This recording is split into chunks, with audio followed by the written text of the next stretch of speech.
The Smoking Gun, that is Paolo Zampoli and Melania Trump. Paolo Zampoli, by Melania's own admission, was a massively influential part of her life, and according to her, he was close friends with Donny and introduced the two of them. Paolo was born in Milan in 1970 to an extremely wealthy family. He was raised in a fucking castle estate, claims to be related to a pope, and was part of the upper crust of Italian society. At 18, his father died, and Paolo sold their family toy company to Silvio Berlusconi, who became a close friend of his. Silvio would eventually become prime minister before being exposed for being a PDF file. Paolo also counted John Casablancas as a mentor. John Casablancas owned Elite Model Management, was a close friend for both Donny and Jeff, and openly dated underage models, calling them child women. Paolo was also the organizer of the Look of the Year contest in Ibiza. The one in New York saw girls taken out on a boat and forced to dance with, and in other cases, service old men.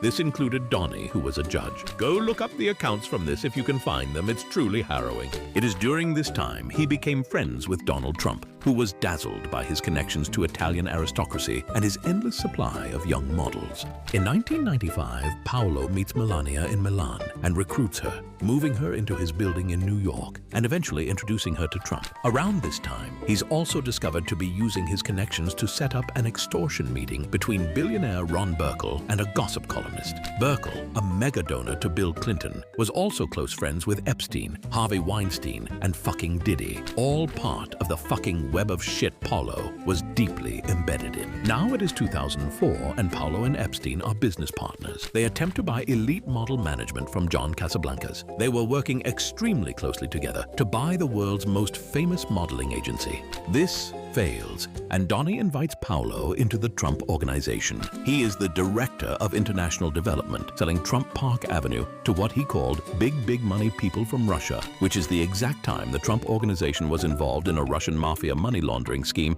with most of its properties. He then starts a company using young models to sell real estate to old men. And he starts another company filming models in their apartments. It's weird. It fails. But it's worth noting that most of his life he uses young, attractive women and exploits them for money. And now he moves on to his next scheme, where he partners with Ghislaine Maxwell and buys himself a diplomatic title from the island nation of Dominica and becomes a UN ambassador. Continued in Part 2.